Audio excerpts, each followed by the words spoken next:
ang lihim na silid sa PGH.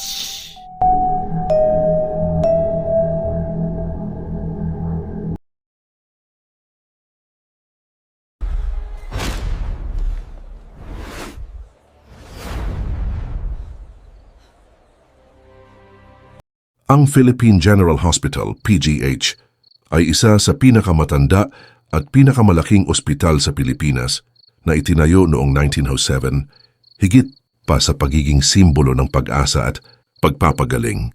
Ang PGH ay kilala rin sa mga di pangkaraniwang kwento. Noong ikalawang digmaang pandaigdig, ang ospital ay naging tagpuan ng matinding labanan kung saan libo-libong sundalo at sibilyan ang namatay. Ang mga dugo at sakit na bumalot sa lugar noong panahong iyon ay sinasabing nagiwan ng mga espiritong nagpaparamdam hanggang ngayon. Maraming doktor, nurse at pasyente ang nakaranas na ng iba't ibang kababalaghan mula sa mga multo na naglalakad sa mga pasilyo hanggang sa mga pakiwari na hindi maipaliwanag. Nang sinukwento ito, straight to kabatunay na ang PGH ay hindi lang tahanan ng mga may sakit, kundi pati na rin ng mga kaluluwang patuloy na nagluluksa at nagpaparamdam. Maraming pang kwento na hindi pa naisasalaysay at marami pang kaluluwa ang naghihintay na maikwento ang kanilang mga karanasan. Gusto mo bang malaman ang mas maraming detalyeng kwento tungkol sa mga pasyente o mga manggagamot na nakaranas ng kababalaghan sa PGH? Mayroong isang matandang nurse na nagngangalang Susan. Halos 3 dekada na siyang nagtatrabaho sa PGH. Kahit nasaksihan na niya ang lahat mula sa mga malulubhang sakit hanggang sa mga kalungkutan ng kamatayan, mayroon pa rin siyang mga karanasan na nagpapataas ng kanyang balahibo. Isa na rito ang kwento ng ghost nurse o multong nurse na nagpaparamdam. Madalas siyang magkwento tungkol sa isang matandang nurse na nakasuot ng luma at madilaw na puting uniforme na may suot na salamin at laging may hawak na flashlight. Sinasabi niyang ito ay ang espiritu ng isang nurse na namatay sa panahon ng digmaan. Isang gabi, habang nag-iikot siya sa mga pasilyo ng Ward 3A, lalo na sa Children's Ward, nakakita siya ng liwanag. Naalala niya ang kwento tungkol sa ghost nurse. Hindi siya pinansin nito at nagpatuloy lang sa pag-ikot habang ang mga lampara sa pasilyo ay kumikislap at nag-iiba-iba. Sinubukan niyang lapitan ng anino, ngunit bigla itong nawala. Pagbalik niya sa kanyang duty station, nagtanong siya sa ibang mga nurse. At doon niya nalaman na hindi lang siya ang nakakita sa kakaibang liwanag na iyon. Ang kwento ng multong nurse ay lumana at tila naging parte na ng PGH. Isang gabi, habang nag-iikot si Susan sa Children's Ward, napansin niya ang isang bata na tila may kinakausap sa sulok. Kilala niya ang bata na ito, si Leo, isang 7 taong gulang na pasyente na may malubhang karamdaman. Madalas siyang nakikita na tumatawa at nakikipaglaro sa isang hindi nakikitang kasama. Noong una, inakala ni Susan na guni-guni lang ito hanggang sa napansin niya ang pagbabago sa kilos ni Leo. Isang hapon, nakita ni Susan na kinakausap ni Leo ang isang bata na ayon kay Leo ay nagngangalang Andoy. Sabi ni Leo, si Andoy ay taga-baba lang ng Ward 3A, pero ngayon ay kasama na niya. Sinasabi niya na madalas silang maglaro ng tagu-taguan at piko. Naisip ni Susan na baka mayroon ding anak si Andoy, pero ayon sa mga nurse, wala namang pasyente na nagngangalang Andoy sa ward. Nabalisa siya at sinubukan niyang magtanong-tanong sa mga pasyente at nurse sa Ward 3A at dito niya nalaman na hindi lang siya ang nakakaalam kay Andoy. Ang matandang nurse na nag-aayos ng mga kama at ang nurse na nagduduty sa gabi ay sinabing mayroon ngang batang multo sa ward at ang kwento ni Andoy ay luma na at tila naging parte na ng PGH. Sa pag-usad ng mga araw, mas lalong naging malapit si Leo kay Andoy. Naging madalas ang paglalaro nilang dalawa at sa bawat pagdaan ng gabi, lalong naging matindi ang mga pangyayari sa Children's Ward. Isang gabi, biglang tumunog ang mga tawagan ng mga pasyente. Agad na tumakbo si Susan at ang iba pang mga nurse. Nakita nilang magulo ang mga kama at mga gamit ng mga bata na tila may naghahanap ng kung ano. At sa gitna ng kaguluhan naroon si Leo, nakahiga at pawis na pawis habang bumubulong ng, "Hindi Andoy, tama na, wag mo na siyang kunin." Hindi naiintindihan ni Susan ang mga sinasabi ng bata. Sinubukan niyang tanungin si Leo kung ano ang nangyari. Ayon sa bata, Galit si Andoy dahil gusto niyang kuhanin ang laruan ni Leo, ngunit hindi siya pumayag. Nagalit si Andoy at sinabi na kukunin niya ang kaluluwa ng bata kung hindi niya ibibigay ang laruan. Biglang may lumitaw na isang anino at nakita ni Susan ang mga lumulutang na laruan sa buong ward. Doon niya nalaman na si Andoy ay ang kaluluwa ng isang batang namatay sa PGH noong panahon ng digmaan at ang kanyang kaluluwa ay patuloy na nagpaparamdam sa mga bata. Hindi na siya pumayag na manatili pa si Leo sa children's ward. Agad niyang dinala ang bata sa isang pribadong silid. At doon, ibinulong ni Leo kay Susan na andito si Andoy, nasa likod niyo. Sa kabila ng paglipat ni Leo sa pribadong silid, hindi pa rin siya nilubayan ng multo ni Andoy. Gabi-gabi, naririnig ni Susan ang mga bulong mula sa silid na para bang mayroong dalawang bata na nag-uusap. Isang araw nang dalawin niya si Leo, mayroong isang kakaibang bagay na nangyari. Biglang pumatay ang ilaw sa silid. Hindi lang iyon, nagtaka si Susan kung bakit tumama ang lahat ng gamit sa dingding. Parang may isang hindi nakikitang puwersa na nagbato sa mga ito. Nang bumalik ang ilaw, nakita ni Susan ang mukha ni Leo na puno ng takot. Napansin ni Susan ang isang lumang kwaderno na lumutang sa ere at bumagsak sa lapag. Binuksan niya ito at nakita niya ang mga drawing ng mga sundalong Hapon. Doon niya nalaman na si Andoy ay ang kaluluwa ng isang batang namatay sa PGH noong panahon ng digmaan. Ang kwaderno ay pagmamay-ari ni Andoy. Doon niya nalaman na ang kwaderno ay ang tanging alaala na naiwan ni Andoy sa ospital. Sa huling pahina ng kwaderno, may nakasulat na ang laruan ay mahalaga. Nanginginig na binuklat ni Susan ang lumang kwaderno. Sa loob, hindi lang drawing ni Andoy ang nakita niya, kundi pati na rin ang mga sulat kamay ng batang multo. Nakasulat doon ang mga pangalan ng mga pasyente na kinakaibigan ni Andoy. Ang huling pahina ay ang pinakanakakatakot. Nakasulat doon, ang laruan ay mahalaga, huwag mong iwanan.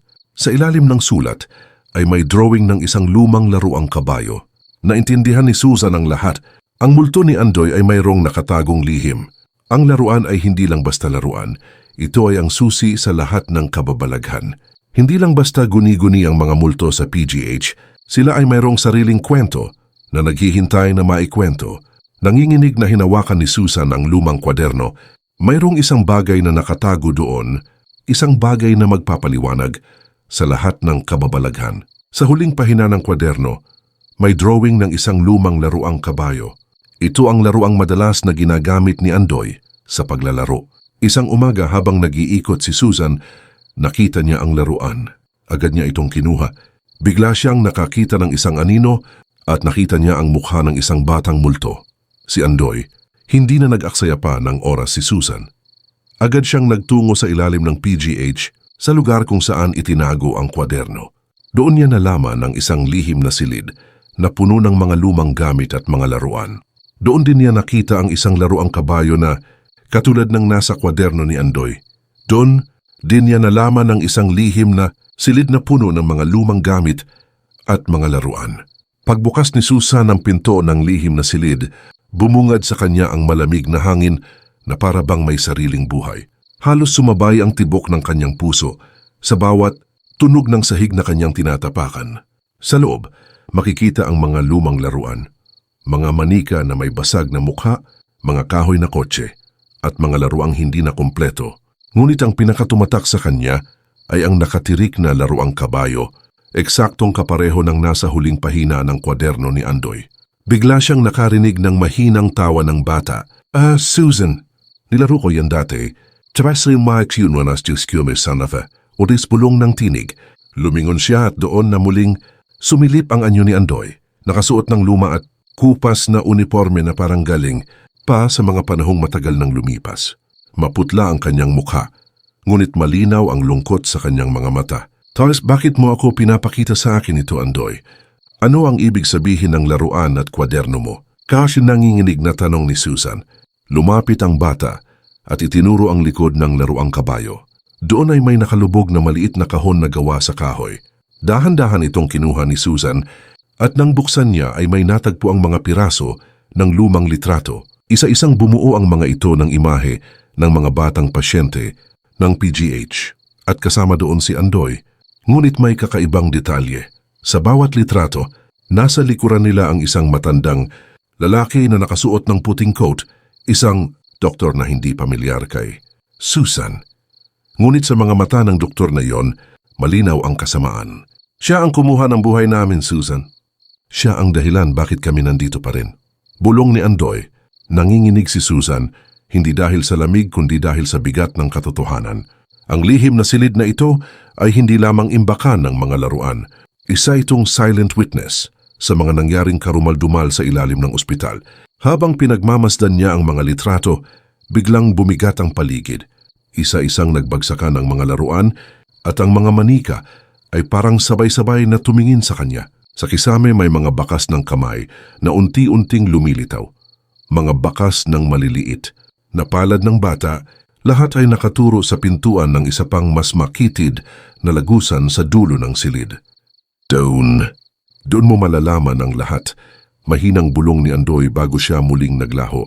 At sa puntong iyon, napagtanto ni Susan, ang lihim na silid na ito ay simula pa lamang mas malalim pa ang katotohanang nakatago sa likod ng susunod na pinto. Huminga ng malalim si Susan bago lapitan ang makipot na pinto sa dulo ng silid. Halos mabaliw siya sa bigat ng nararamdaman. Tila ba ang bawat hakbang niya ay binabantayan ng mga matang hindi nakikita. Nang hawakan niya ang seradura, bigla itong bumukas na para bang may sariling isip. Sa loob mas madilim, tanging ilaw ng kanyang cellphone ang nagbigay ng kaunting liwanag. Doon niya nakita ang isang makitid na lagusan na tila nagdudugtong sa iba pang bahagi ng ilalim ng PGH. Sa gilid ng lagusan, may mga nakasulat sa pader, mga pangalan ng bata, mga petsa, at simpleng guhit ng mga laruan. Parang mga batang nakulong ang nagsulat nito. Habang lumalakad siya, muling sumulpot ang boses ni Andoy. Susan, diyan kami tinatago. Diyan natapos ang laro namin. Napalunok siya. Sa dulo ng lagusan, may nakita siyang maliit na kwarto. Pumasok siya at agad niyang naamoy ang lumang formalin, parang silid ng eksperimento. Sa gitna, may lamesang bakal na may kalawang na. Sa ibabaw nito nakapatong ang ilang gamit, mga lumang injection, bote ng gamot, at isang lumang journal na pag-aari ng doktor na nakita niya sa litrato. Pinuklat ni Susan ang journal. Doon nakasulat ang mga tala ng doktor. Hindi basta tala ng paggamot, kundi mga eksperimento sa mga batang pasyente. Mga injection na hindi pa aprobado, mga gamot na sinusubok, at lahat ay may parehong dulo, kamatayan. Napaatras siya sa nabasa, halos mabitawan ng journal. Kaya kami nandito, hindi kami pinabayaan, Susan. Kami sinakripisyo. Muling bulong ni Andoy, ngunit mas malinaw na ngayon, tila nakatayo na mismo sa tabi niya. Doon na siya nangginig ng husto. Napagtanto niyang hindi simpleng multo ang mga batang nakita niya sa ospital. Mga biktima sila ng kasakiman at eksperimento, mga batang hindi na nakalabas ng buhay sa ilalim ng PGH. Biglang nagkalabasan ng hangin sa paligid, nagsara ang pinto ng lagusan at halos mapigtal ang boses niya sa sigaw. Sa kanyang harapan, isa-isang lumitaw ang mga anino ng bata, lahat ay nakatingin sa kanya. Maputla, may mga sugat, at hawak-hawak pa ang kanilang mga laruan, ngunit hindi galit ang mga mata nila. Bagkus tila humihingi ng tulong. Tulungan mo kaming makaalis. Sa timay fiti timay. Ang makititsan sabay-sabay nilang sinabi. At doon napagtanto ni Susan. Siya ang piniling makakita ng katotohanan at siya rin ang tanging makakapagpalaya sa mga kaluluwa ng mga batang nawala sa ilalim ng ospital. Nang matapos magsalita ang mga bata, nanginginig si Susan. Hindi niya alam kung anong dapat gawin. Totoo ang naririnig niya at alam niyang hindi ito basta imahinasyon. Kaya't ibinalik niya ang tingin sa journal ng doktor. Doon nakasulat ang mga huling pahina. Hindi tungkol sa gamot, kundi tungkol sa isang ritual. Ang doktor ayon sa journal ay hindi lamang basta nagsasagawa ng eksperimento. Naghahalo rin siya ng pamahiin at mga sinaunang paniniwala. May mga tala tungkol sa pag-aalay ng mga bata upang manatiling buhay, ang kanyang medisina at pananaliksik, parang pinagsama ang agham at kulam. Habang binabasa ni Susan, naramdaman niya ang malamig na hangin sa paligid. Isa-isang nagsindihan ang mga kandilang nakabaon sa dingding kahit hindi niya hawakan. Doon niya napagtanto, ang silid na iyon ay altar, hindi lamang laboratorio. Susan, Kailangan mong sunugin ang journal. Doon siya nakakulong. Mahinang wika ni Andoy. Pero hindi ganoon kasimple. Nang akmang bubuksan na niya ang bag para hanapin ang lighter na dala niya, biglang umalingaw-ngaw ang malakas na sigaw. Walang makakapigil sa akin. Sa harap niya, unti-unting nag-anyong multo ang doktor. Nakaputing coat, ngunit ang matay nag-aapoy puno ng galit. Hawak nito ang kalawangin pang surgical saw para bang muling magsasagawa ng eksperimento. Dumapa si Susan at mabilis na tinakpan ang journal. Nararamdaman niyang kung maagaw ito ng doktor, mas lalo pang magiging malakas ang presensya nito. Hindi ka nila maililigtas, Susan. Magiging isa ka sa kanila. Paristumatikin sa sustensansa. Bulyaw ng doktor. Ngunit sa gilid, nakita niya ang mga bata. Isa-isang lumapit ang kanilang mga kaluluwa at pumalibot kay Susan parang nagbibigay ng lakas. Flatsi mo Celsius, Gabista. Kaya mo yan. Tulungan mo kami. Sabay-sabay nilang bulong. Kumalma si Susan. Kinuha niya ang lighter at mabilis na sinindihan ang journal. Umusok at kasabay ng pagliyab ay narinig niya ang mga sigaw ng doktor na parang nasusunog din ang kanyang kaluluwa. Sir Siwa, hindi pa tapos ito. Huling sigaw ng doktor bago ito tuluyang naglaho. Kasabay noon, naramdaman ni Susan ang kakaibang init at liwanag. Ang mga bata isa-isang ngumiti at unti-unting naglaho na parang binabalik sa liwanag. Si Andoy huli niyang nakita. Nakangiti hawak ang kanyang laruang kabayo. May salamat, Susan. Sa wakas makakauwi na kami. Kaya sentin si Yunditaras Kambiti Westa. Bulong nito bago tuluyang maglaho. Naiwan si Susan mag-isa sa silid pero ngayon tahimik na. Wala nang mga anino. Wala nang malamig na hangin. Para bang natapos na ang sumpa. Ngunit alam niyang hindi iyon simpleng kwento ng mga multo. Totoo ang lahat. At sa mismong ospital na iyon, nakatago ang isang madilim na kasaysayan na bihira lamang ipaalam. Pagkalabas ni Susan mula sa lagusan, nanginginig pa rin ang kanyang tuhod. Alam niyang hindi iyon bangungot. Masyadong malinaw, masyadong ramdam. Ngunit sa halip na ituring na lihim, nagpasya siyang magtanong-tanong. Kung totoo ang lahat, siguradong may mga bakas sa kasaysayan ng ospital. Kinabukasan, habang nasa kantina ng PGH, lumapit siya sa isa sa mga matandang staff na matagal nang naroon, si Mang Celso, janitor na mahigit 30 taon nang naglilinis sa ospital. Mang Celso, may itatanong po ako. Paaniklay sa ito ba? Tikswa fasya, mahina niyang panimula. Tungkol saan iha? Balik ng matanda, nag-aatubili si Susan, pero bumulalas din. Totoo po ba? Na may mga batang nawala rito noon pa? Napatingin sa kanya ang matanda, halatang hindi inaasahan ang tanong. Tumahimik muna, nagpalibot ng tingin at saka nagsalita sa mababang tinig. Hindi dapat ikinukwento yan! Pero totoo, dekada 60, 70, maraming ulat ng mga batang pasyente na biglang nawawala. Ang sabi ng mga doktor, lumipat lang ng ibang ospital o kinuha ng kamag-anak. Pero kami, mga tagalinis, kami ang nakakakita ng kakaiba. May mga gabing may mga kariton ng bangkay na inilalabas ng walang pangalan. Puro bata. Nanindig ang balahibo ni Susan. Lalo na nang marinig ang huli nitong sinabi. At may isang doktor noon, si Dr. Vergara. Sikat sa research pero maraming bulong. Na siya raw ang may kinalaman sa pagkawala ng mga bata. Hindi na siya muling nakita matapos isang gabi. Basta na lang naglaho. Pero hanggang ngayon, may ilan sa amin na naniniwalang hindi siya umalis nandito. Pa rin ang kaluluwa niya. Naramdaman ni Susan na lumalamig ang paligid. Eksakto ang apelido, Vergara. Yun ang nakasulat sa journal na sinunog niya sa ilalim ng ospital. Hindi na siya nagtagal. Pagbalik niya sa kanyang silid, pinuksan niya ang cellphone at nagsimulang maghanap ng lumang records tungkol kay Dr. Vergara. Halos wala siyang makita. Tila sinadya talagang burahin ang pangalan nito sa kasaysayan ng ospital. Ngunit may isang lumang dyaryo mula 1972 na nagbigay ng piraso ng katotohanan. Misteryosong pagkawala ng 5 batang pasyente sa Philippine General Hospital. Walang ebidensya ang natagpuan. Isang doktor ang iniimbestigahan, ngunit biglang nawala bago pa makapagsalita. Nang mabasa iyon, halos mabitawan ni Susan ang cellphone. Lalong tumibay ang kanyang paniniwala, totoo. Ang lahat ng nakita niya sa lihim na silid, at habang binabalikan ang mga larawan sa dyaryo, bigla niyang narinig ang mahinang boses mula sa likod ng kwarto.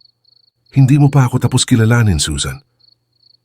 Mabilis siyang lumingon at sa salamin ng kanyang kwarto, saglit niyang nasilayan ang refleksyon ng doktor. Nakangiti, ngunit may matang nagbabadya ng pagbabalik. Pagkatapos ng gabing iyon, hindi na mapakali si Susan kahit sa bahay, ramdam niya ang malamig na presensya. Hindi na lang ito multo ng mga bata. Si Dr. Vergara na mismo ang sumusunod sa kanya. Isang madaling araw habang natutulog siya, bigla siyang nagising nang maramdaman ang mabigat na hininga sa kanyang tabi. Nang dahan-dahan siyang lumingon, wala namang tao. Pero sa salamin sa tapat ng kama, malinaw niyang nakita ang refleksyon ng doktor. Nakasuot pa rin ng puting coat, hawak ang kalawangin niyang surgical saw at nakatitig diretso sa kanya. Agad siyang napasigaw at tinakpan ng kumot ang kanyang sarili. Nang tanggalin niya, wala na ang doktor, pero naiwan ang bakas ng kalawang na tila tumulo sa sahig. Kinabukasan pilit niyang inaliw ang sarili na baka guni-guni lang ang lahat. Pumasok siya muli sa PGH para mag-duty. Ngunit doon lalo siyang kinilabutan. Sa isang pasilyo, may batang pasyente na biglang kumapit sa kanya at bumulong. Susan, huwag ka nang magtagal dito. Nakatingin siya sa iyo.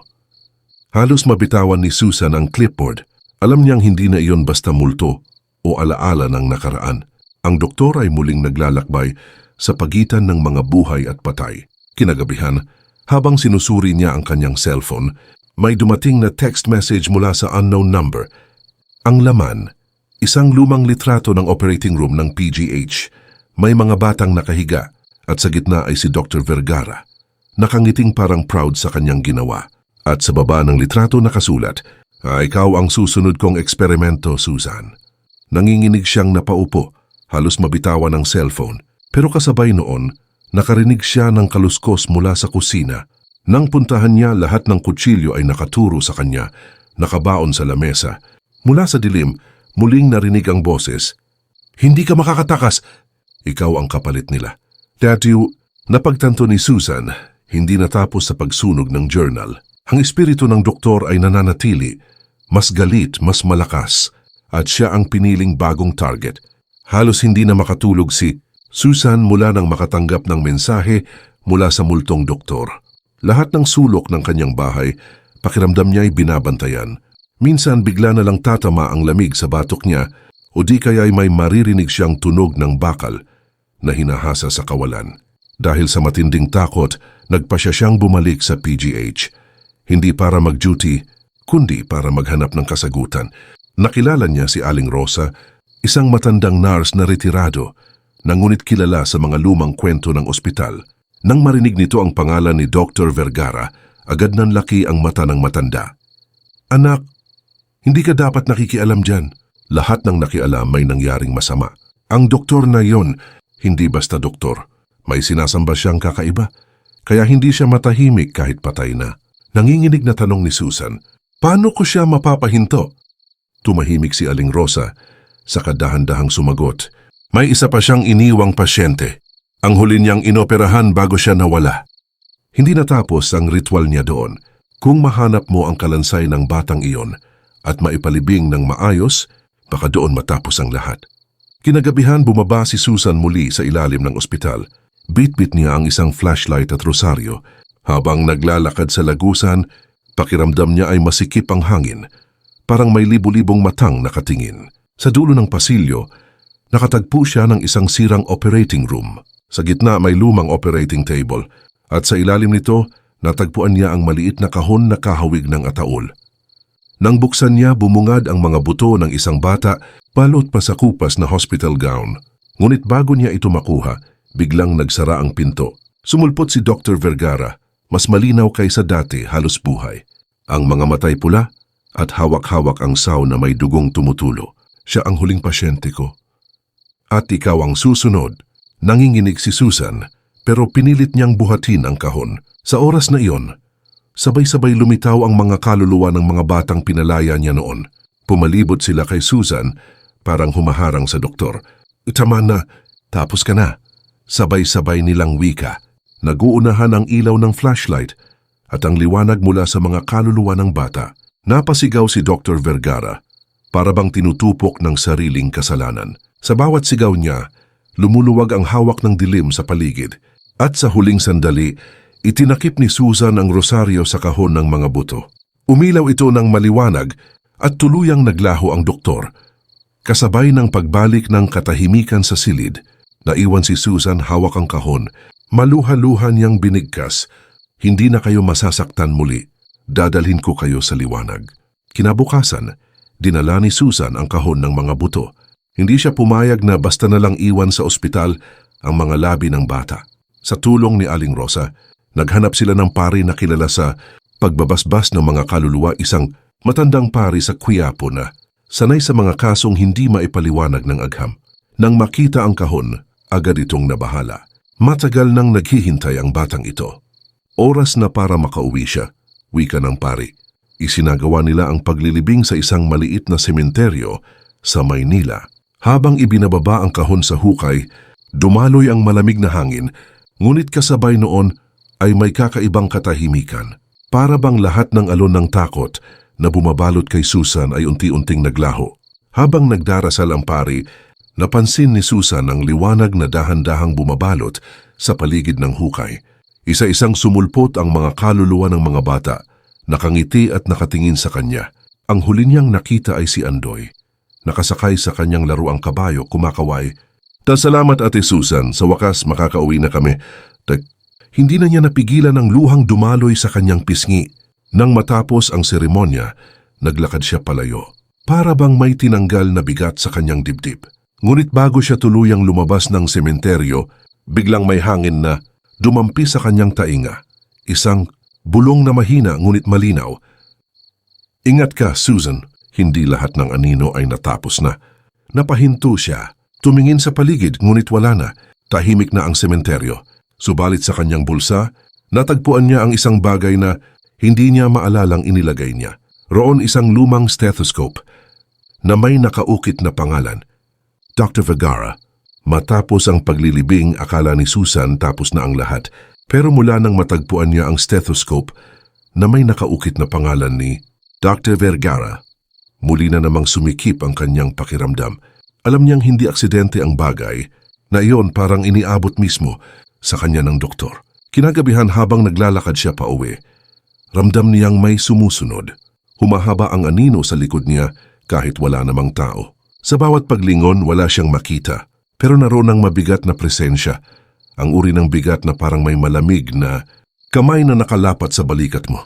Pagdating niya sa apartment, agad niyang isinilid sa drawer ang stethoscope. Ngunit 3:00 ng madaling araw, nagising siya sa tunog na tila heartbeat na malakas. Paulit-ulit parang galing mismo sa drawer. Nang buksan niya, nakalabas na mag-isa ang stethoscope, gumugulong sa sahig na para bang may sariling buhay. Nanginginig niyang pinulot ito. Nang idikit niya sa tenga ang earpiece, biglang may boses na narinig. Hindi tunog ng puso kundi malalim na tinig. "Hindi mo ako natapos, Susan. Ako ang tunay na huling pasyente."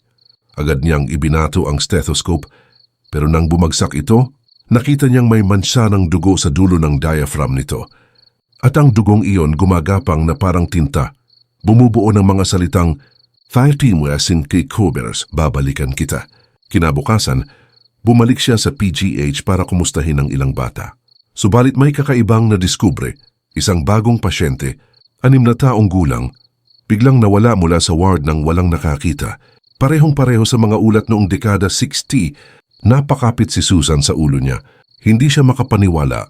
Akala niya tapos na ang lahat, ngunit nagsisimula na namang maulit ang kasaysayan.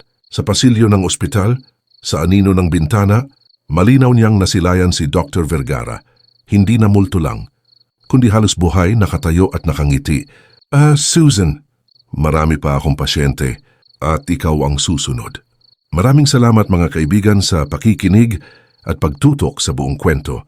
Isa itong nakakakilabot at sabay nakakapangilabot na karanasan, nahango sa mga tunay na karanasan at paniniwala ng ilan.